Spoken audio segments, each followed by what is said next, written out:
Quand je dis dans la jungle, je pense. Vous savez quoi, je vais vous raconter un peu ma vie. Vu que je suis en mode décalage horaire, jet lag, tout ça là. Je suis né à Kinshasa. In the jungle. Quand je dis dans la jungle, je suis pas en train de rigoler. Je suis né dans un hôpital KO que d'ailleurs j'aimerais rénover. C'est un de mes rêves. J'aimerais rénover cet hôpital, j'aimerais faire une dinguerie. Bref, ça c'est un projet. Je suis né là-bas, j'avais un problème à la jambe. Ça se voit pas du tout. J'avais une jambe qui était totalement KO.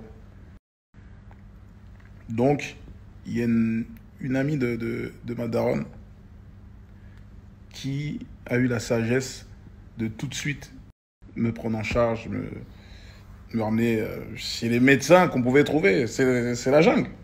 Ils m'ont massé, ils m'ont fait des trucs, je ne sais pas comment ils ont fait. Ma jambe, normalement, elle devait être courbée comme ça, chelou.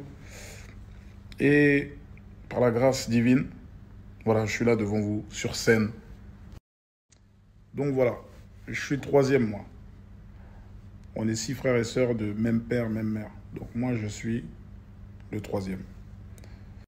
À l'âge de 2 ans et demi, 3 ans, les parents ils décident de quitter donc, le Congo, etc. Trop de complications. Mobutu. Là, je vous parle des vraies histoires.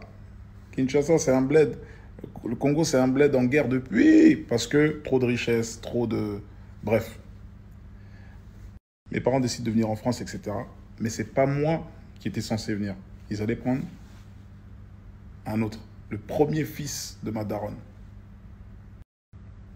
On n'a pas le même daron.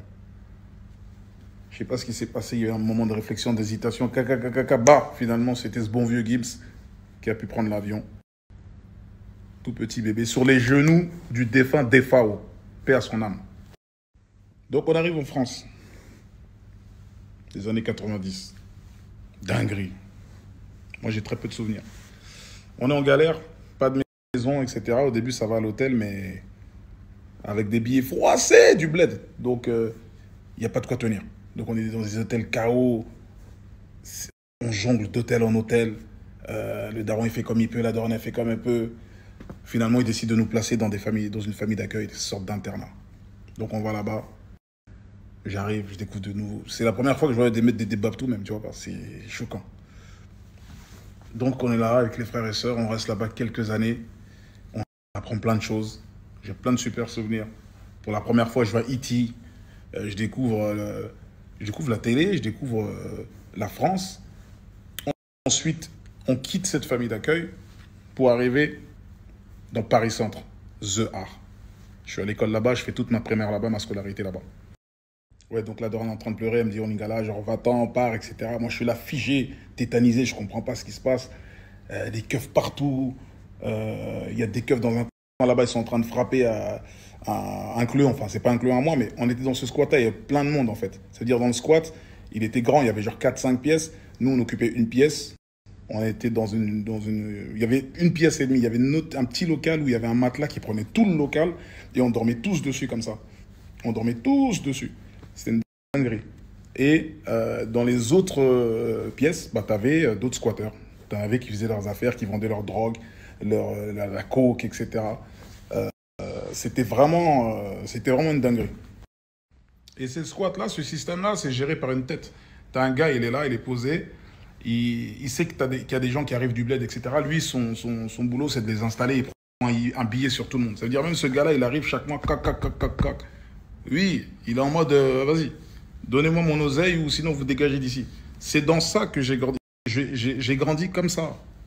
Quand je vous dis je viens du Banks, etc., ça ne veut pas dire que je suis un youvois. Non, moi je ne fais pas le malin, je m'invente pas une fille. J'ai grandi dans le Banks.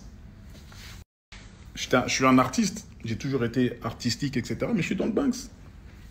Tout comme Bouscapé dans La Cité de Dieu. Il est dans le Banks, mais lui c'est un photographe, il est là, machin. Mais il est dans le Banks. Dans le Banks, il y a toutes sortes de personnes. Il y a des mecs qui sont là, qui vont au front, qui tirent, qui bicravent, machin. T'as des artistes, t'as tout le monde. C'est ça. Donc, voilà. Les huissiers sont là. Tout le monde est là. Ils ont déjà tout préparé en bas. Il y a un grand camion. T'as des camions de keufs, etc. Ça veut dire ils sont rentrés dans l'appartement. Ils ont fait un carnage. Ils ont massé tout le monde. C'est-à-dire même la daronne, en vérité, moi, je suis arrivé quand elle était déjà terre-pas, genou à terre. Mais il l'avait déjà frappé. Il avait déjà frappé, elle est tombée. Donc, ils commencent à sortir toutes les affaires, ils mettent ça dans les camions en bas, etc. Et les affaires qu'ils prennent, ils les mettent dans un camion, ils ramènent ça dans un local, et il faut payer pour récupérer les affaires. Donc, bref, c'est laisse tomber. Donc, nous, ils nous prennent, ils nous ramènent dans un coin, un hôtel pendant quelques jours, c'est la procédure. Et donc, la maison, après, elle est murée, barricadée, etc. Donc, on quitte The Har. On part dans le 9e arrondissement, dans la 9e zone. Rue Cité de Trévis. Un autre squat au 6e étage. Petit, avec un plafond, c'était bas de plafond, etc. Dedans, on était, laisse tomber. Même système, il y avait une chambre. Ouais, même système, une chambre, matelas, on se met tous dessus. Cette fois, c'était un peu plus petit. Il t'avait, allez, 3 pièces. Tu avais le coin des dealers, etc. Et parfois, tu as des gens de passage. Tu sais, c'est des endroits où tu as du passage.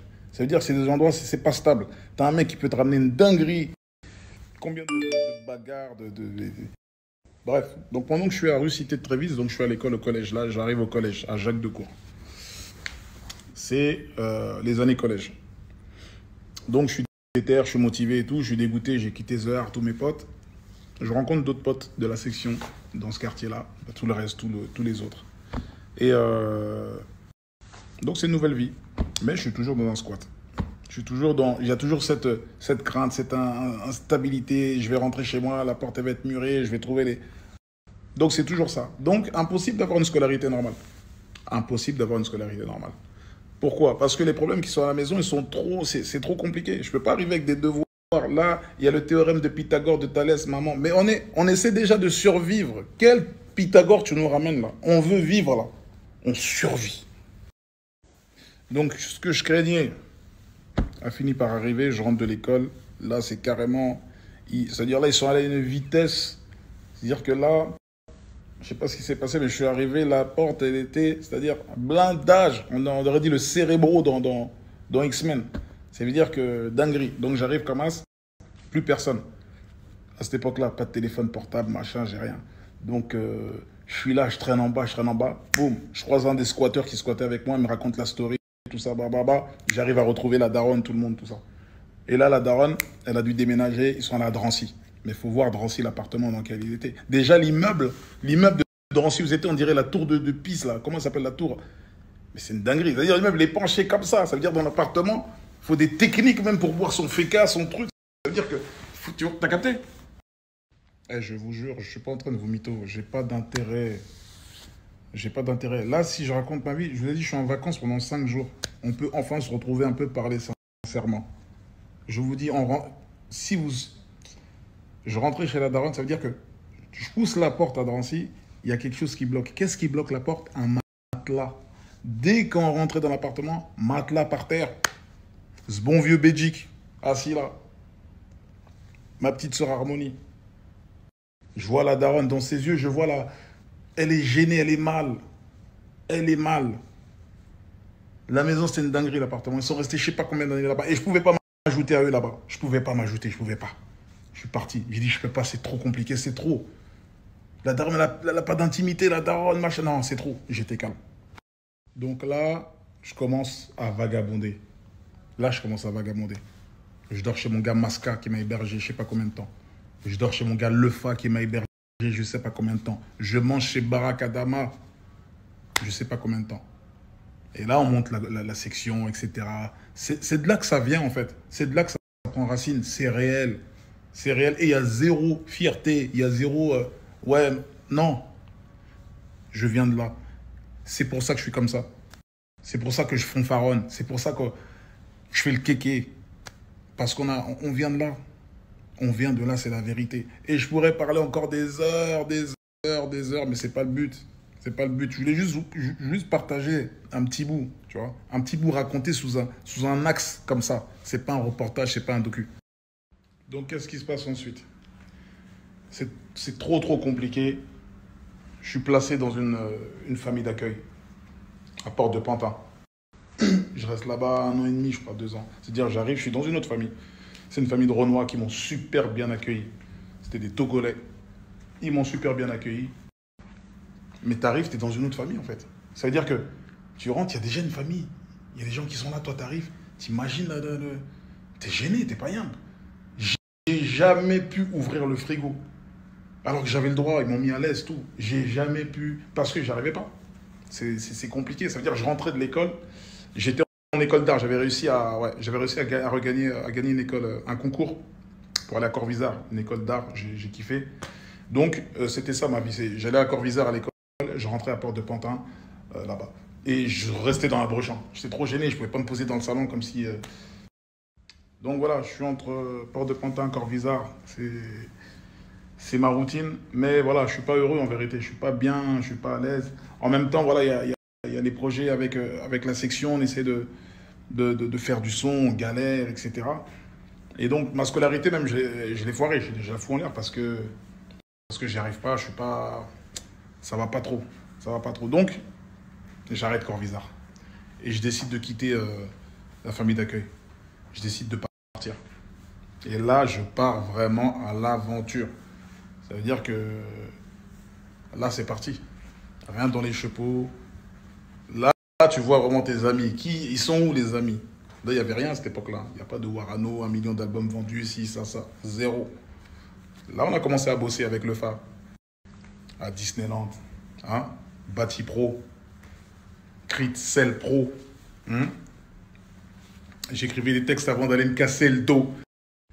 J'ai travaillé chez Disney, Monoprix, Vélib. Les tout premiers Vélib, c'est nous, on changeait les pneus.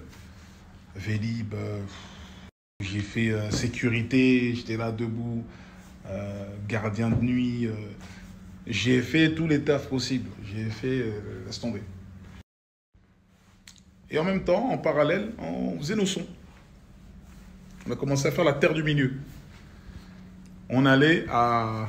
Comment il s'appelait cette station de métro déjà? Montgalais, je crois. Montgalais. Là-bas, il y avait des magasins où ils vendaient des CD vierges. On achetait des CD vierges là-bas, ça coûtait pas cher.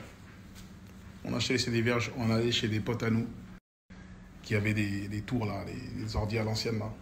Et on pouvait graver nos sons. Et on vendait nos CD 5 euros. On a commencé à gagner notre argent comme ça. La suite, vous la connaissez. Pas besoin de la raconter. Ça a pété. Ça a pété!